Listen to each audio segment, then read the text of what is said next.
About the Applied Linguistics Group and its author. Applied Linguistics Group uploaded this video. This group is for helping students of BS, MS, MPhil, and PhD in English Linguistics, Applied Linguistics TEFL, and TESOL. Also, for the students of English Literature. This group also helps TOEFL and IELTS students with video guides. Dr. Khalid Malik is the founder of Applied Linguistics Group's https://youtube.com/@1966 Pakistani.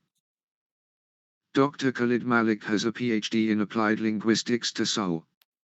He published more than 25 research papers. He taught a lot of foreign universities with vast English teaching experience. Now, at present, he is teaching in a foreign university and also at the same time admitted to a postdoctoral study project in another foreign university on the topic of language variations. Interested students in BS, MS, MPhil, or PhD in English Linguistics, Applied Linguistics, TESOL, IELTS, or English Literature students can join his YouTube Applied Linguistics group for a free education guide. Help others easily find Applied Linguistics group by copying or downloading a QR code. Anyone who scans the QR code will see the group's About page and can ask to join. Communicative Language Teaching, CLT. Communicative Language Teaching, CLT, or the Communicative Approach, CA, is an approach to language teaching that emphasizes interaction as both the means and the ultimate goal of study. Learners in environments using communication to learn and practice the target language by interactions with one another and the instructor, the study of authentic texts, those written in the target language for purposes other than language learning, and the use of the language both in class and outside of class. Learners converse about personal experiences with partners, and instructors teach topics outside of the realm of traditional grammar to promote language skills in all types of situations. That method also claims to encourage learners to incorporate their personal experiences into their language learning environment and to focus on the learning experience, in addition to the learning of the target language. According to CLT, the goal of language education is the ability to communicate in the target language. This is in contrast to previous views in which grammatical competence was commonly given top priority. CLT also positions the teacher as a facilitator, rather than an instructor. Furthermore, the approach is a non-methodical system that does not use a textbook series to teach the target language but works on developing sound oral and verbal skills prior to reading and writing. Background. Societal influences.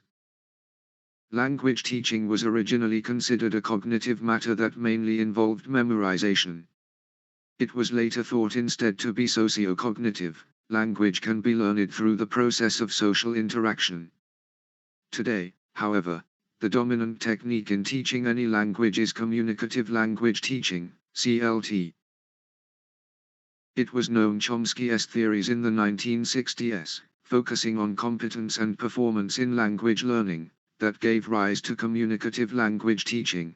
But the conceptual basis for CLT was laid in the 1970s by the linguists Michael Halliday, who studied how language functions are expressed through grammar, and Del Hymes, who introduced the idea of a wider communicative competence instead of Chomsky's narrower linguistic competence. The rise of CLT in the 1970s and the early 1980s was partly in response to the lack of success with traditional language teaching methods and partly by the increase in demand for language learning.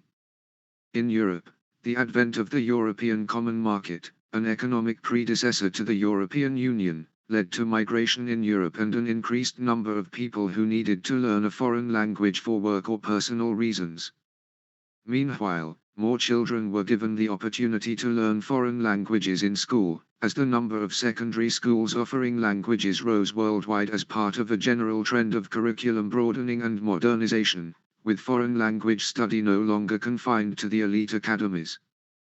In Britain, the introduction of comprehensive schools, which offered foreign language study to all children, rather than to the select few of the elite grammar schools, greatly increased the demand for language learning. The increased demand included many learners who struggled with traditional methods such as grammar translation, which involves the direct translation of sentence after sentence as a way to learn the language. Those methods assumed that students aimed to master the target language and were willing to study for years before expecting to use the language in real life. However, those assumptions were challenged by adult learners, who were busy with work, and by school children who were less academically gifted and so could not devote years to learning before they could use the language. Educators realized that to motivate those students an approach with a more immediate reward was necessary, and they began to use CLT, an approach that emphasizes communicative ability and yielded better results. Additionally, the trend of progressivism in education provided further pressure for educators to change their methods. Progressivism holds that active learning is more effective than passive learning. 5. As that idea gained traction, in schools there was a general shift towards using techniques where students were more actively involved, such as group work. Foreign language education was no exception to that trend, and teachers sought to find new methods, such as CLT, that could better embody the shift in thinking. Academic influences. The development of communicative language teaching was bolstered by new academic ideas. Before the growth of communicative language teaching, the primary method of language teaching was situational language teaching, a method that was much more clinical in nature and relied less on direct communication.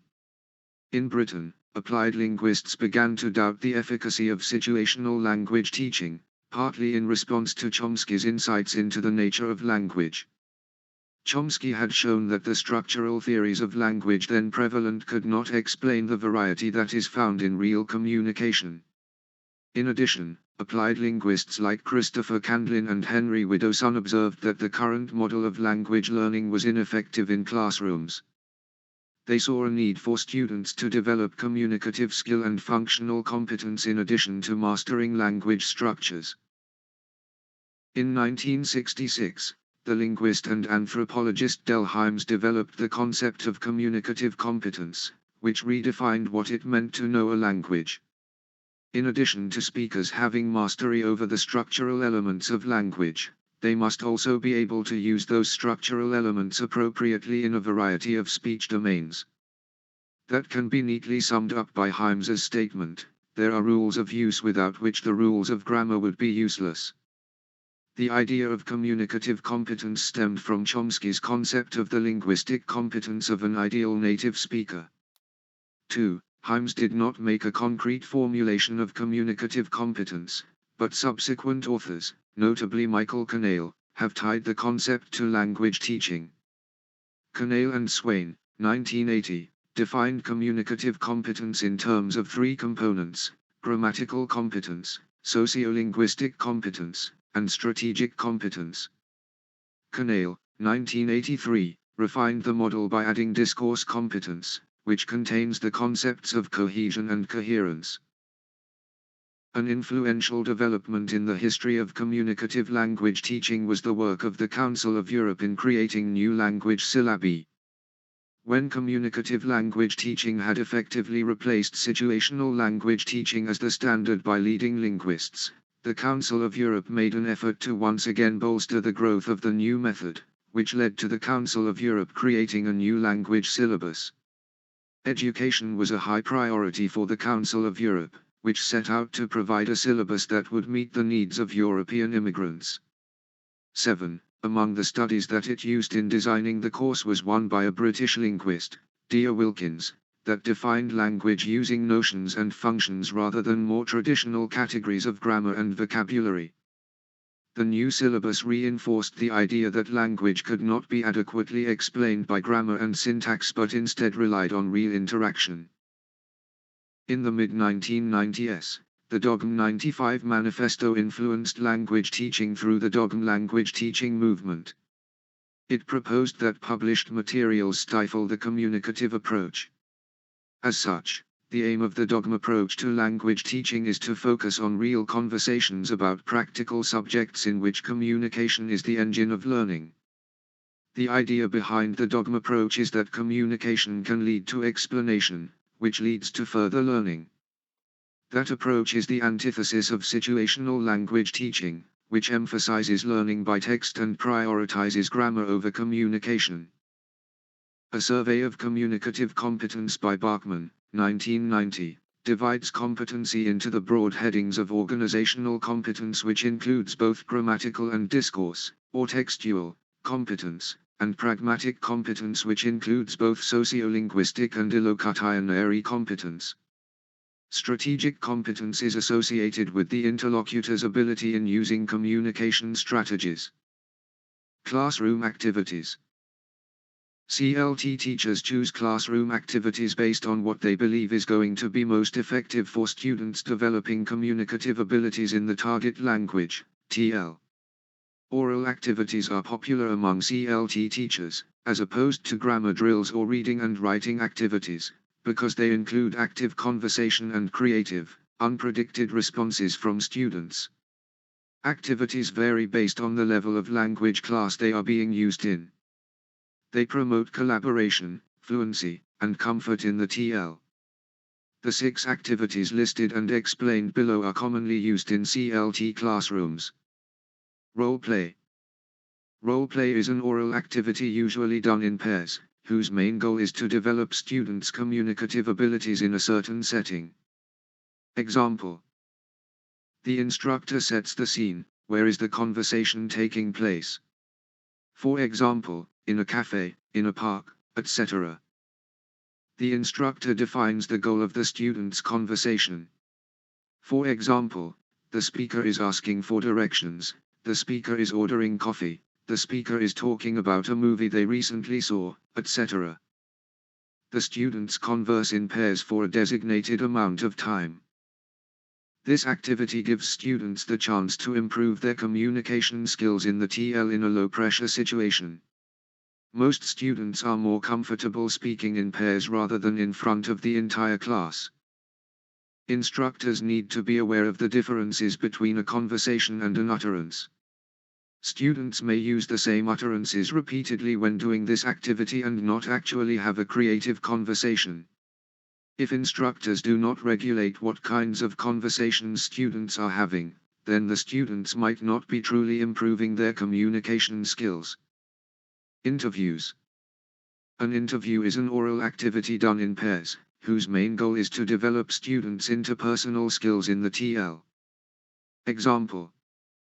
The instructor gives each student the same set of questions to ask a partner. Students take turns asking and answering the questions in pairs. This activity, since it is highly structured, allows for the instructor to more closely monitor students' responses. It can zone in on one specific aspect of grammar or vocabulary, while still being a primarily communicative activity and giving the students communicative benefits. 11. This is an activity that should be used primarily in the lower levels of language classes, because it will be most beneficial to lower-level speakers. Higher-level speakers should be having unpredictable conversations in the TL, where neither the questions nor the answers are scripted or expected. If this activity were used with higher-level speakers, it wouldn't have many benefits. Group work. Group work is a collaborative activity whose purpose is to foster communication in the TL, in a larger group setting. Example. Students are assigned a group of no more than 6 people. Students are assigned a specific role within the group. For example, member, member B, etc. The instructor gives each group the same task to complete. Each member of the group takes a designated amount of time to work on the part of the task to which they are assigned. The members of the group discuss the information they have found with each other and put it all together to complete the task. Students can feel overwhelmed in language classes, but this activity can take away from that feeling. Students are asked to focus on one piece of information only, which increases their comprehension of that information. Better comprehension leads to better communication with the rest of the group, which improves students' communicative abilities in the TL. Instructors should be sure to monitor that each student is contributing equally to the group effort.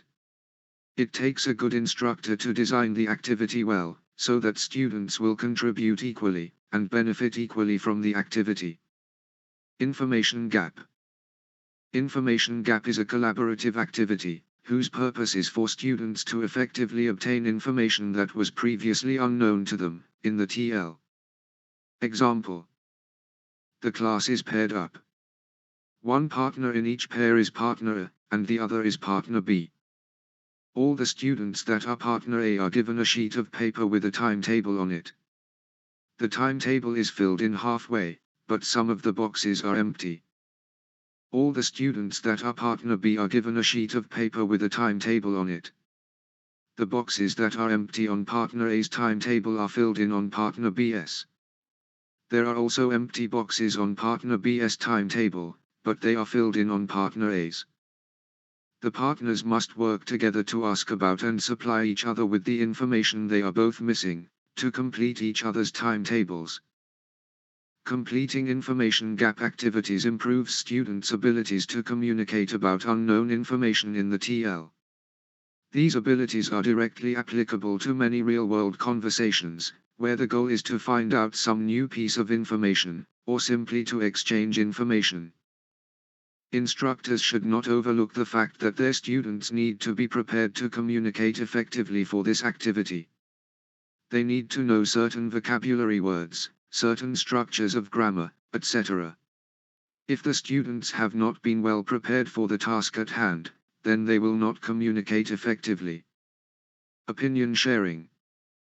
Opinion sharing is a content-based activity, whose purpose is to engage students' conversational skills, while talking about something they care about. Example. The instructor introduces a topic and asks students to contemplate their opinions about it. For example, dating, school dress codes, global warming. The students talk in pairs or small groups, debating their opinions on the topic. Opinion sharing is a great way to get more introverted students to open up and share their opinions. If a student has a strong opinion about a certain topic, then they will speak up and share. 12. Respect is key with this activity. If a student does not feel like their opinion is respected by the instructor or their peers, then they will not feel comfortable sharing, and they will not receive the communicative benefits of this activity. Scavenger hunt. A scavenger hunt is a mingling activity that promotes open interaction between students. Example. The instructor gives students a sheet with instructions on it. For example, find someone who has a birthday in the same month as yours. Students go around the classroom asking and answering questions about each other. The students wish to find all of the answers they need to complete the scavenger hunt. In doing this activity, students have the opportunity to speak with a number of classmates, while still being in a low-pressure situation, and talking to only one person at a time. After learning more about each other, and getting to share about themselves, students will feel more comfortable talking and sharing during other communicative activities. 11. Since this activity is not as structured as some of the others, it is important for instructors to add structure. If certain vocabulary should be used in students' conversations, or a certain grammar is necessary to complete the activity, then instructors should incorporate that into the scavenger hunt. Criticism. Although CLT has been extremely influential in the field of language teaching, it is not universally accepted and has been subject to significant critique. In his critique of CLT, Michael Swan addresses both the theoretical and practical problems with CLT. He mentions that CLT is not an altogether cohesive subject but one in which theoretical understandings, by linguists, and practical understandings, by language teachers, differ greatly. Criticism of the theory of CLT includes that it makes broad claims regarding the usefulness of CLT while citing little data, it uses a large amount of confusing vocabulary, and it assumes knowledge that is predominantly not language-specific, such as the ability to make educated guesses, to be language-specific. Swan suggests that those theoretical issues lead to confusion in the application of CLT techniques. Where confusion in the application of CLT techniques is readily apparent is in classroom settings. Swan suggests that CLT techniques often suggest prioritizing the function of a language, what one can do with the language knowledge one has, over the structure of a language, the grammatical systems of the language. 14. That priority can leave learners with serious gaps in their knowledge of the formal aspects of their target language. Swan also suggests that in CLT techniques, the languages that a student might already know are not valued or employed in instructional techniques. Further critique of CLT techniques in classroom teaching can be attributed to Elaine Ridge. One of her criticisms of CLT is that it falsely implies that there is a general consensus regarding the definition of communicative competence which CLT claims to facilitate. Because there is no such agreement, students may be seen to be in possession of communicative competence without being able to make full or even adequate use of the language. That individuals are proficient in a language does not necessarily entail that they can make full use of that language, which can limit an individual's potential with that language, especially if that language is an endangered language. That criticism largely has to do with the fact that CLT is often highly praised and is popular, though it may not necessarily be the best method of language teaching. Ridge also notes that CLT has no specific requirements of its teachers, as there is no completely standard definition of what CLT is, which is especially true for the teaching of grammar, the formal rules governing the standardized version of the language in question. Some critics of CLT suggest that the method does not put enough emphasis on the teaching of grammar and instead allows students to produce utterances, despite being grammatically incorrect, as long as the interlocutor can get some meaning from them. Stephen Baxter's critique of CLT has to do with the context of its implementation. Bax asserts that many researchers associate the use of CLT techniques with modernity and so the lack of CLT techniques as a lack of modernism. That way, those researchers consider teachers or school systems that fail to use CLT techniques as outdated and suggest that their students learn the target language in spite of the absence of CLT techniques, as if CLT were the only way to learn a language, and everyone who fails to implement its techniques is ignorant and cannot teach the target language. About the Applied Linguistics Group and its author. Applied Linguistics Group uploaded this video. This group is for helping students of BS, MS, MPhil, and PhD in English Linguistics, Applied Linguistics TEFL, and TESOL. Also, for the students of English Literature. This group also helps TOEFL and IELTS students with video guides. Dr. Khalid Malik is the founder of Applied Linguistics Group's https://youtube.com/@1966 Pakistani. Dr. Khalid Malik has a PhD in Applied Linguistics TESOL. He published more than 25 research papers. He taught a lot of foreign universities with vast English teaching experience. Now, at present, he is teaching in a foreign university and also at the same time admitted to a postdoctoral study project in another foreign university on the topic of language variations.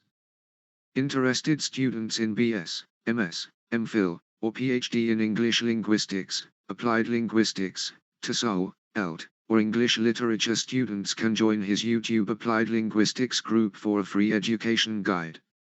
Help others easily find Applied Linguistics group by copying or downloading a QR code. Anyone who scans the QR code will see the group's About page and can ask to join.